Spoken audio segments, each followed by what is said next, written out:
Sige. So, good evening sa lahat. Yung topic natin for today ay about the family. So, ito yung third topic ng ating series entitled Christianity and Politics. So, this is meant to provide basic foundations for Christians sa mga issues na may kinalaman sa politics. So, just a disclaimer, yung current topic natin ay based sa book ni Wayne Grudem na Christian Ethics. So, if you want to know more, feel free to read yung book na yan. So to start, what we will do muna is to show yung context natin as Filipinos regarding the family. At least yung mga nangyayari sa in the past here in the Philippines. Tapos we will discuss rin yung biblical views or responsibility ng government sa family. And lastly, we will give biblical teaching on the topic ng authority ng parents. So yung intention dito ay para ma-equip tayo on biblical convictions regarding the issue. Yeah. So to start, discuss muna natin yung context. So I remember seeing yung isang post shared sa Facebook tungkol sa anak ni Manny na si Michael Pacquiao. So he was basically being bashed dahil ang tatay daw niya hates gays. Ang argument ng dude is that dahil family sila and that Michael is not calling out his father, then ang accountability would extend daw sa family na silent sa issue about Manny Pacquiao.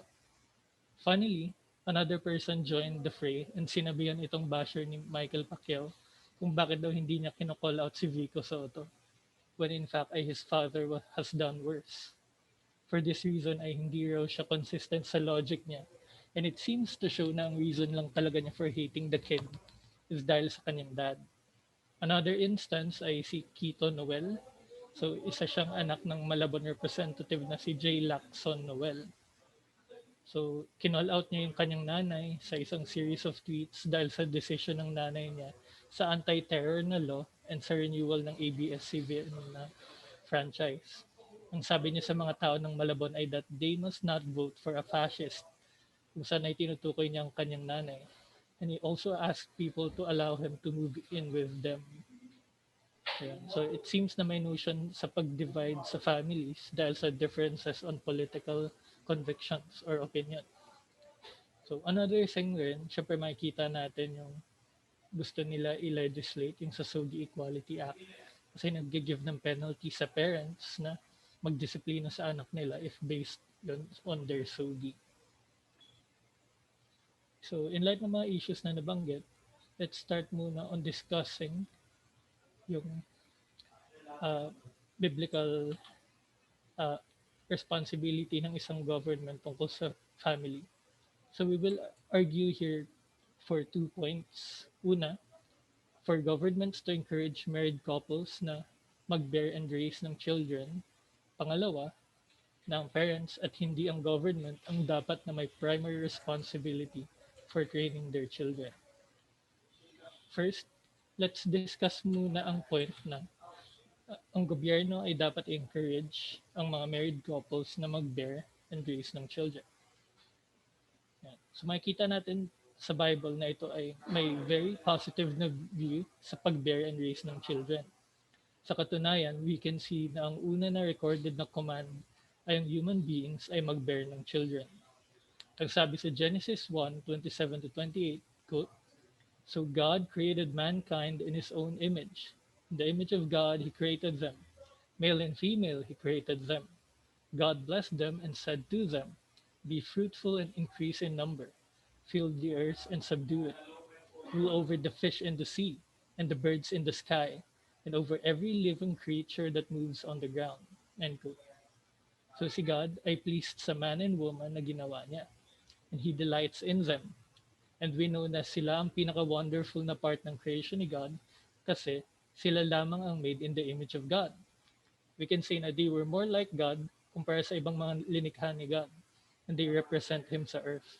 For this reason, ay we can understand kung bakit gusto ni God na mas dumami ang mga tao sa earth. Kasi sila ay pareho na made in God's image rin and would represent Him and reflect ang kanyang glory. Dahil ang mga tao ay wonderful na creation ni God, then kung mas marami ang human beings, ay it would bring more glory sa kanilang Creator. This explains kung bakit inutusan ni God si Adam and Eve to fill the earth.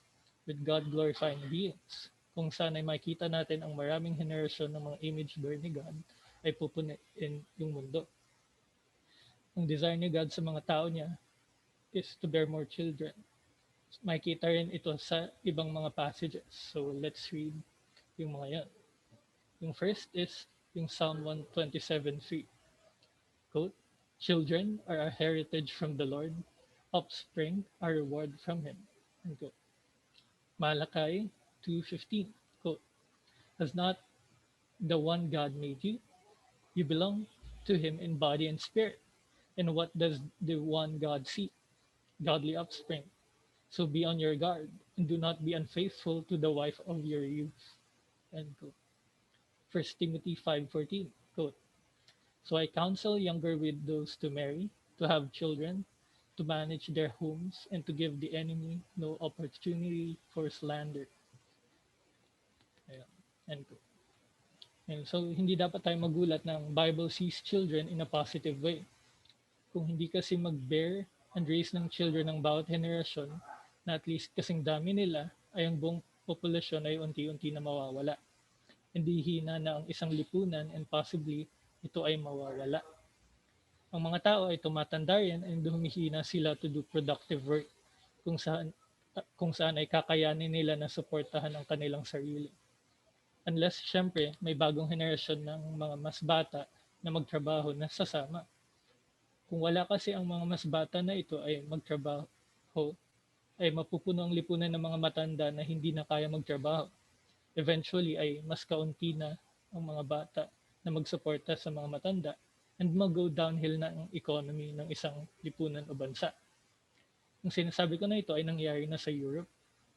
Noong 2003 ay nalaman ng mga researchers na noong year 2000 daw, na ang dami ng mga children sa Europe ay bumaba to the point na assured na mathematically na mas kaunti na ang mga sorry, na mas kaunti na ang mga magulang compared sa previous generation. Si Brian O'Neill, isang researcher sa International Institute for Applied Systems Analysis, ay sabi, quote, "The implications of negative momentum are small right now, but they are going to get bigger quickly. If you add if you add another 10 years of low fertility, that decline by 2100 would be 25 to 40 million. If we have 2 decades of low fertility, then it would be another 25 to 40 million." End quote. Sa US, ang crisis na ito ay tatama ng kanilang Social Security and Medicare.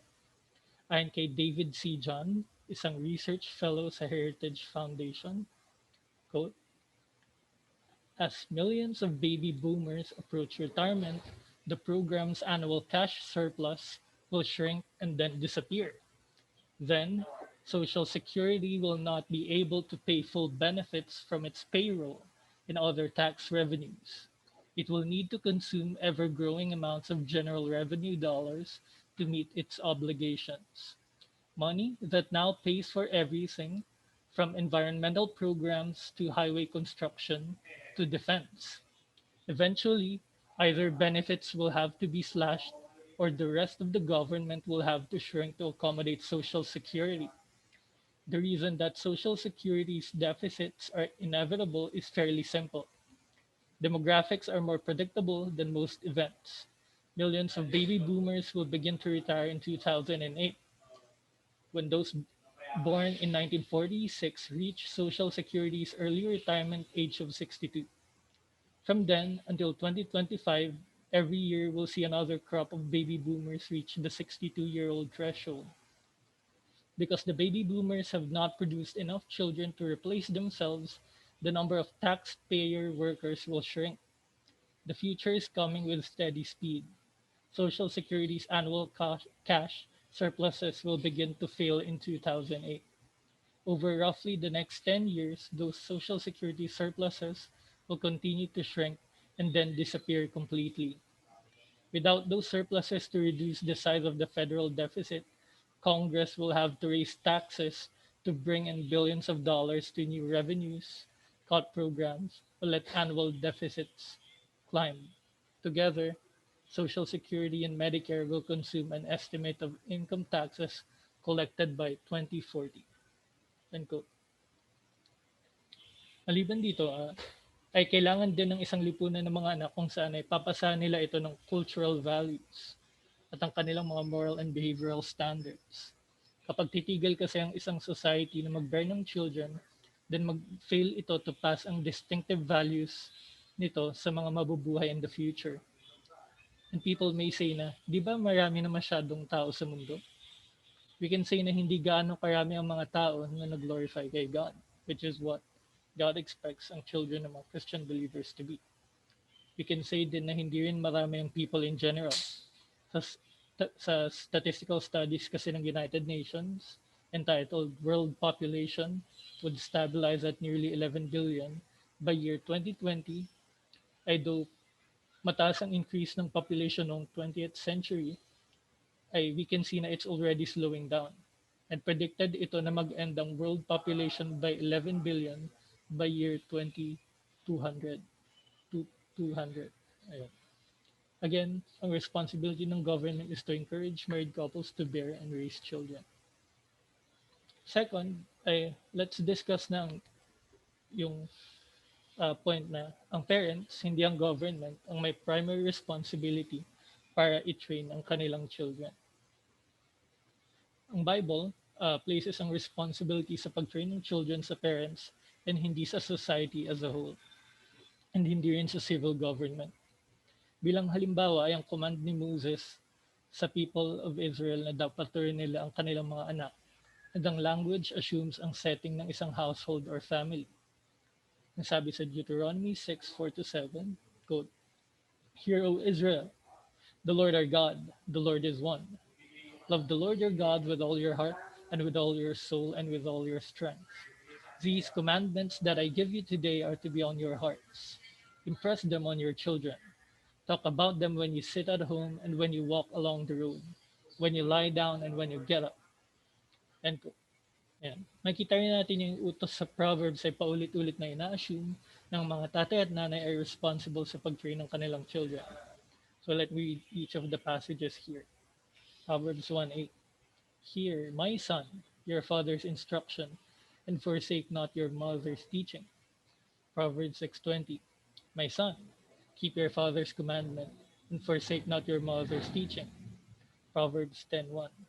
A wise son makes a glad father, but a foolish son is a sorrow to his mother. Proverbs 13:1. A wise son hears his father's instruction, but a scoffer does not listen to rebuke. Proverbs 15:20.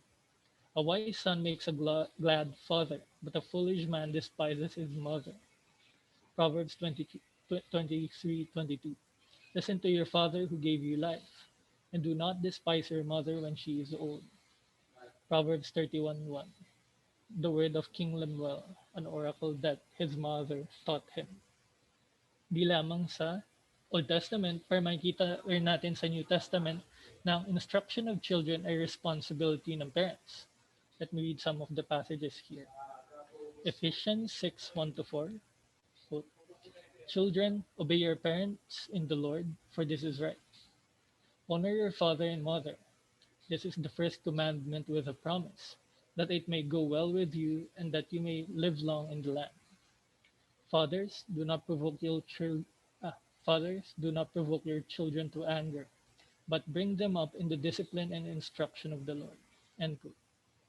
Colossians 3:20-21.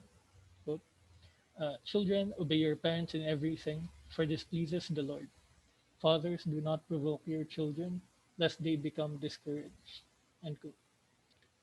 Yung kapansin-pansin sa mga passages na ito ay we do not see any indication ng government ang may responsibility na i-train ng mga children or for deciding kung ano bang dapat ituro sa mga children. Ang responsibility for teaching and training children ayon sa Bible ay nag-fall entirely sa parents. Ang mga magulang and hindi ang gobyerno ang may freedom na mamili kung ano ang best way to educate ang kanilang mga anak.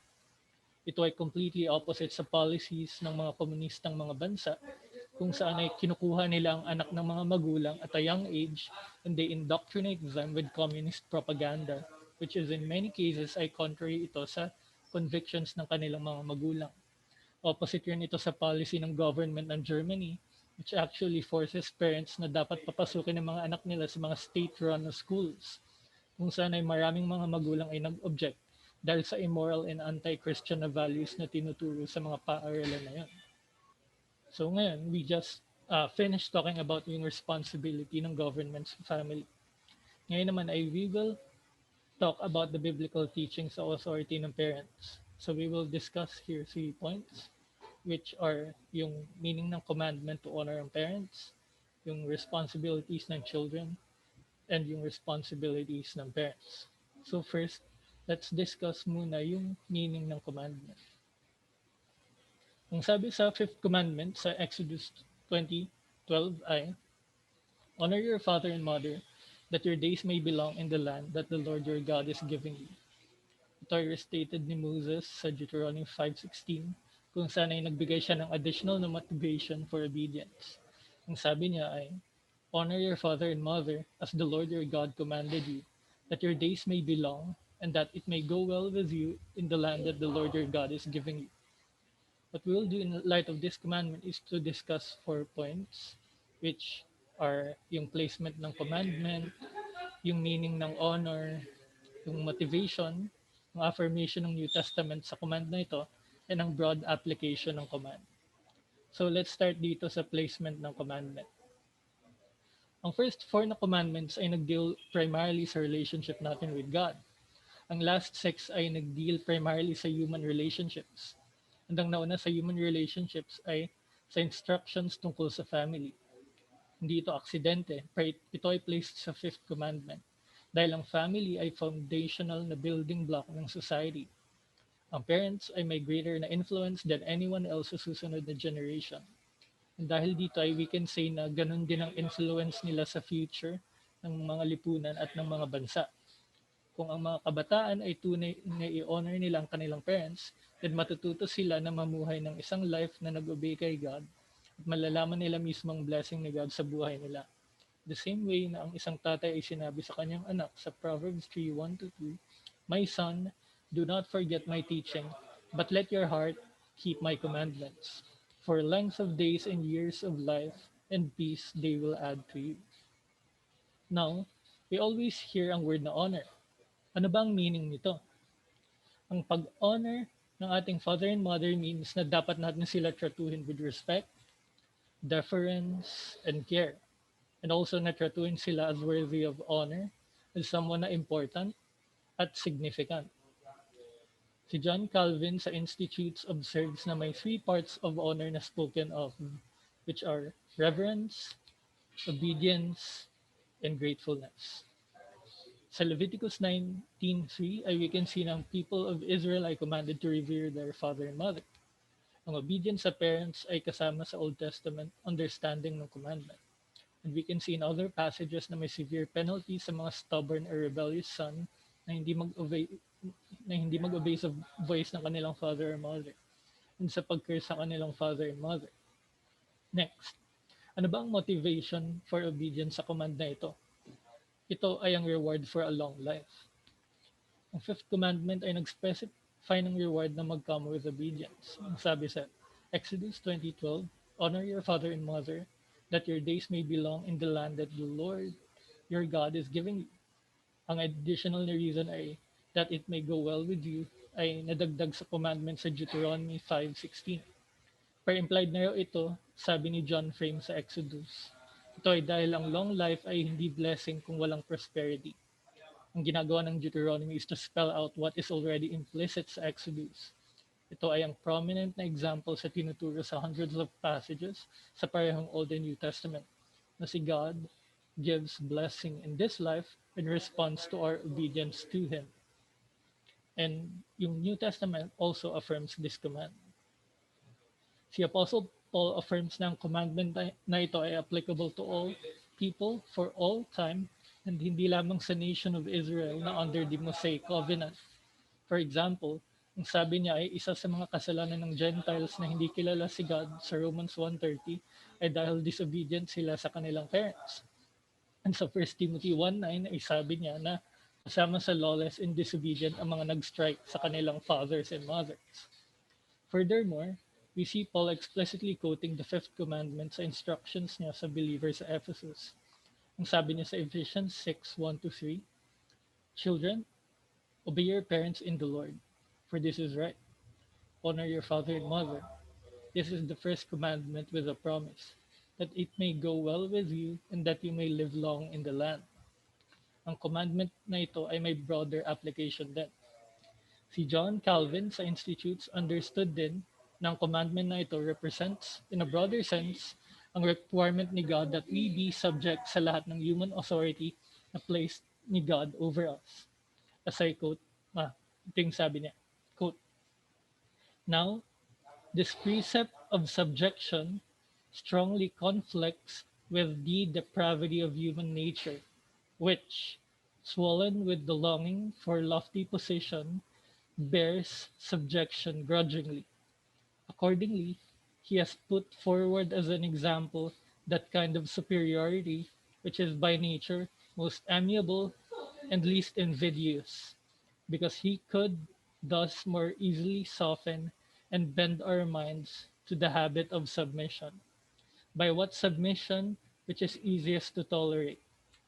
The Lord therefore grad- the Lord therefore gradually accustoms us to all lawful subjection." End quote. Yeah. So now, we will now proceed to talk about the responsibilities of children. Dito naman ay we will discuss 5 points, which is yung responsibility ng children to obey their parents when they are young. Na pag adults na sila, hindi na sila required to obey them, per need pa rin nila sila i-honor. Na kapag tumanda na ang parents natin, ay responsible tayo to take care of them as we are able.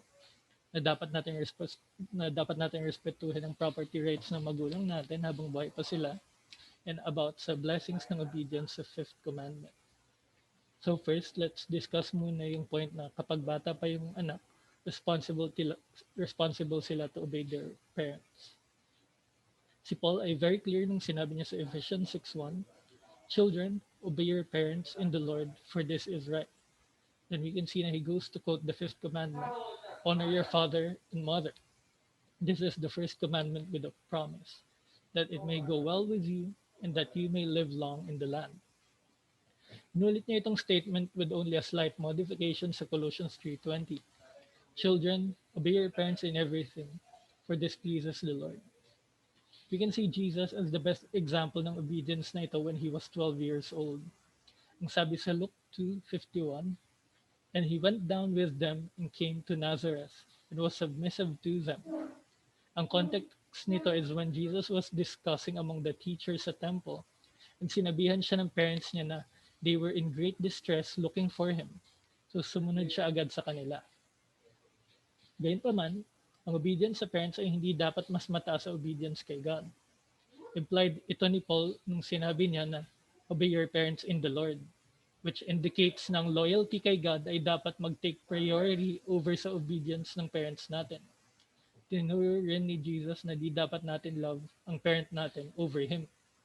Ang sabi niya sa Matthew 10:37, "Whoever loves father or mother more than me is not worthy of me." Isa itong example ng broader na principle in Scripture na di dapat tayo mag-obey to any human authority na nag-command sa atin to sin against God. Second, kapag ang children ay naging adults, they must still honor their parents, pero di na sila required to obey them. Minsan, ang mga adult Christians read Ephesians 6:1 and think ng sinasabi nito sa kanila ay kailangan pa rin nila sundin ang mga magulang nila kahit malaki na sila and mayroon na silang sariling family. They will ask, di ba ang sabi ng passage ay children, obey your parents in the Lord, for this is right? Pero ang interpretation nito ay based sa misunderstanding ng context and ng Greek word na translated as children. Ang context shows na ang ina-address ni Paul ay different groups of people sa church ng Ephesus. Nag-address siya sa wives, sa husbands, sa children, sa fathers, and then sa bondservants and masters. Walang isa sa sections dito ang nag-address sa lahat sa church as a collective. Kasi if ang hearers ni Paul would recognize na they belong sa isang category such as wives, then hindi na sila nagbelong sa ibang category tulad ng husbands. Hindi rin sinabi ni Paul na all of you obey your parents, but rather, children, obey your parents. Ang category ng children dito ay iba sa category ng ibang mga tao sa church. Di sinasabi ni Paul na lahat sila should obey their parents for their entire lives. Ang idea ng adult na mag-live sa household ng parents niya and mag-form ng bagong household ay makikita as far back sa creation narrative ng Genesis. Dito natin mabasa sa chapter 2 verse 24. Therefore, a man shall leave his father and his mother and hold fast to his wife, and they shall become one flesh. Ang assumption dito is kapag kinasal ang man and woman, ay iwan nila ang household ng parents nila and establish a new household and a new family of their own.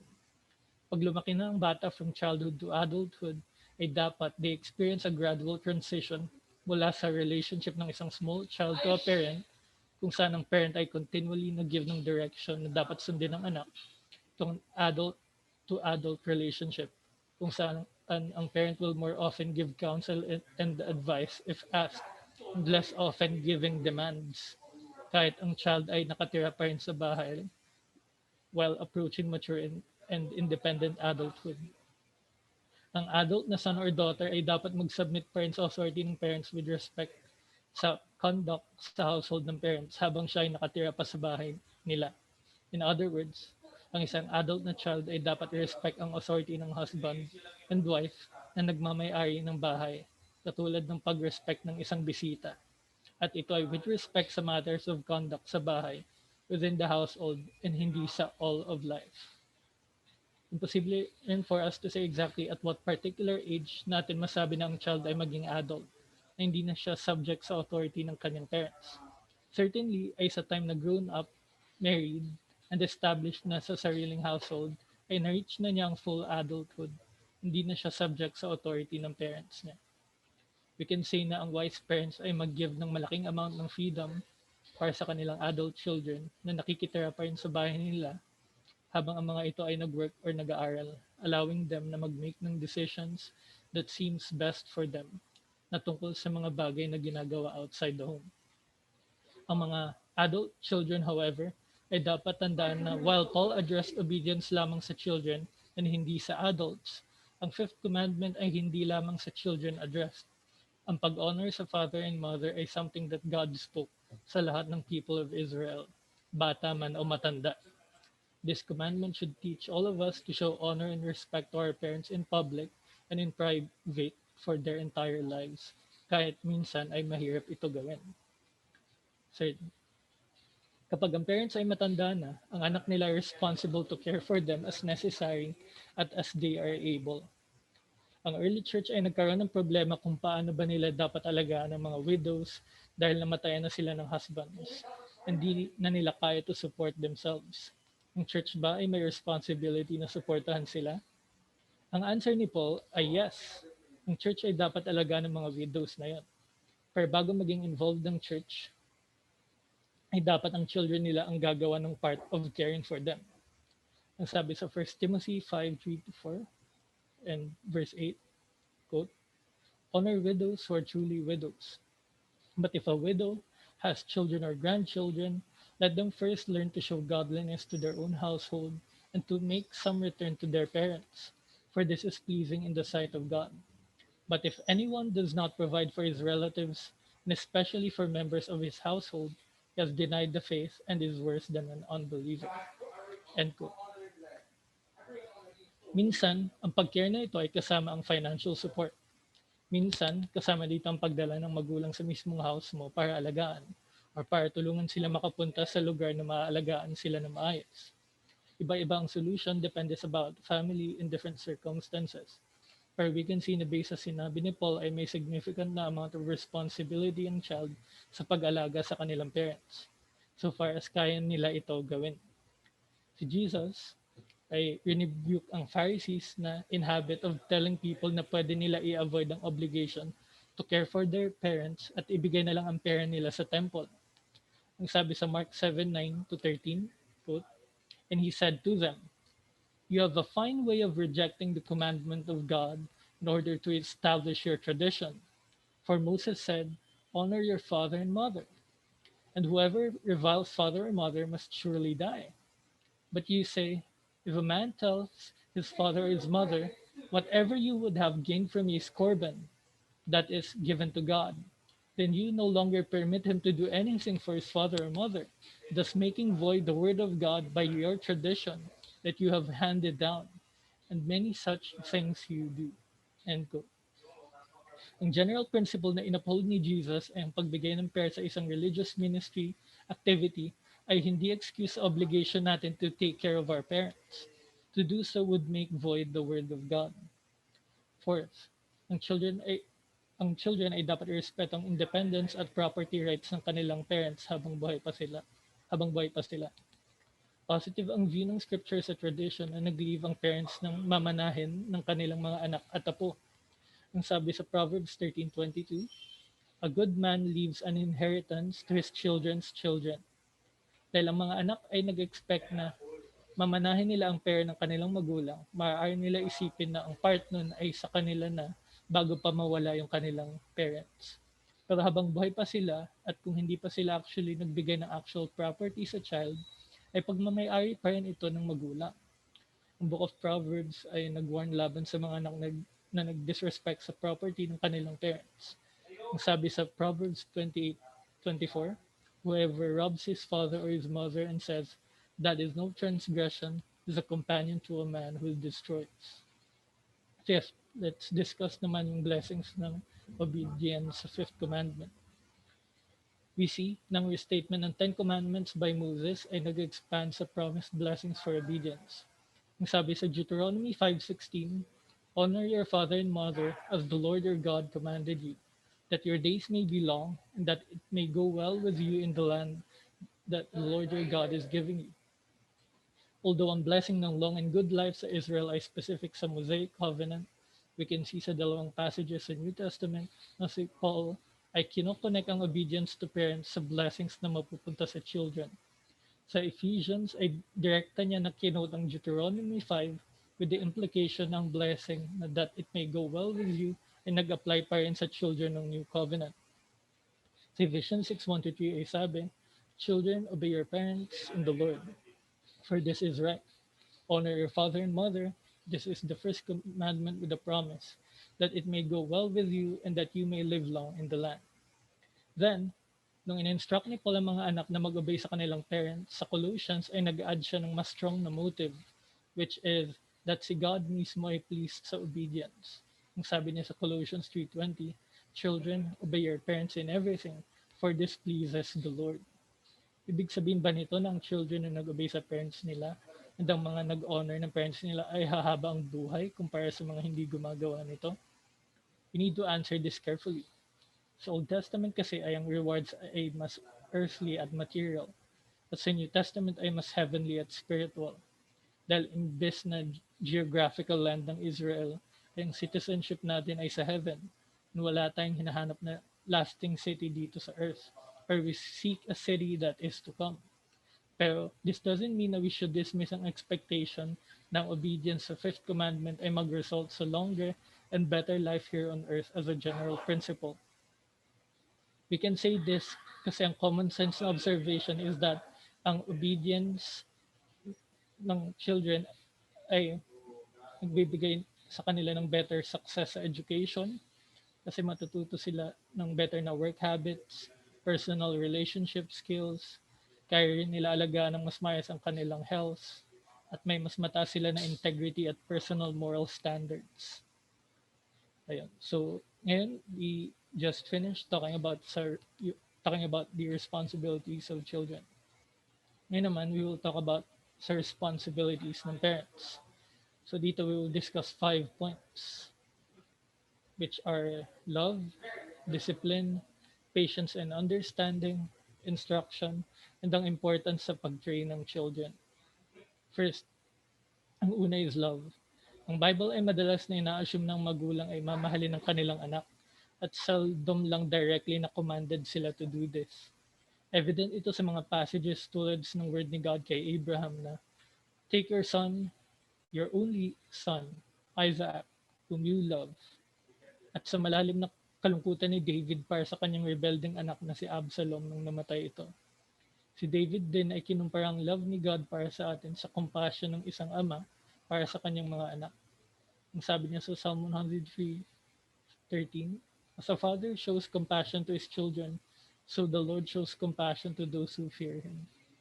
We see in Jesus na accepted fact niya na ang fathers know how to give good gifts to their children, at we can add ang malalim na pagmamahal ng isang ama para sa naliligaw niya na anak, kung saan ay makikita natin sa narrative ng prodigal son.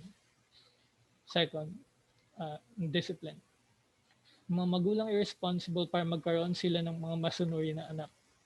Malinaw ang Bible sa pagturo na ang mga magulang, lalo na ang mga tatay, ay responsible na masiguro ang anak nila ay under control, na hindi sila defiant sa authority ng magulang, na sila ay magalang at masunurin. Isa sa mga qualifications para sa isang elder sa simbahan ay that meron siyang mga masunurin na anak. Sabi ni Paul sa 1 Timothy 3:4-5, he must manage his own household well, with all dignity, keeping his children submissive. For if someone does not know how to manage his own household, how will he care for God's church? Sa Titus naman ay kasama ang conduct ng family ng isang man sa qualification sa pagiging elder. Ang sabi sa Titus 1:6, a man may serve as an elder if he is above reproach, the husband of one wife, and his children are believers, and not open to the charge of debauchery or insubordination. Sa pagdisiplin ng magulang sa anak ay this can take different forms. Depende sa circumstances at sa age at personality ng bata. Si God mismo ay dinidisiplina tayo in different ways kung saan ay appropriate ito sa personality natin, sa circumstances at maturity. Ang isang wise na parent ay maghanap ng effective na method ng discipline na appropriate for each child in each circumstance. Tungkol naman sa pagpalo ng bata, we can say na hindi dapat cruel or physically harmful sa katawan ng bata ang pagdisiplina. Pero ayon sa Bible ay minsan ay kasama ang pag-inflict ng pain sa bata sa pamamagitan ng pagpalo sa anak. Babasahin ko yung ilang verses na nag-show ng moral at spiritual benefit sa bata na naka-experience ng physical discipline. Proverbs 13:24.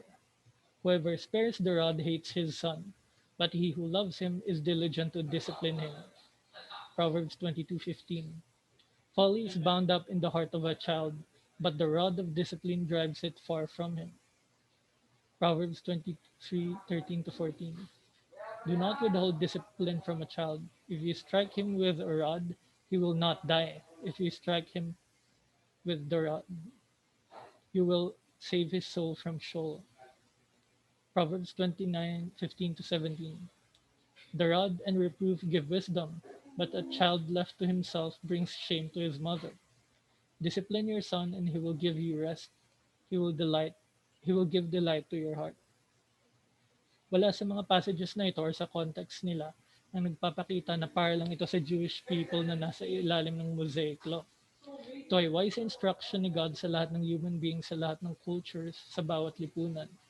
Ang author of Hebrews ay rin-recognize ang pain at ang benefits na makuha sa discipline ng mga human fathers at mula sa discipline ni God sa buhay natin. Ang sabi sa Hebrews 12:9 and verse 11, we have earthly fathers who disciplined us, and we respected them. Shall we not much more be subject to the Father of spirits and live?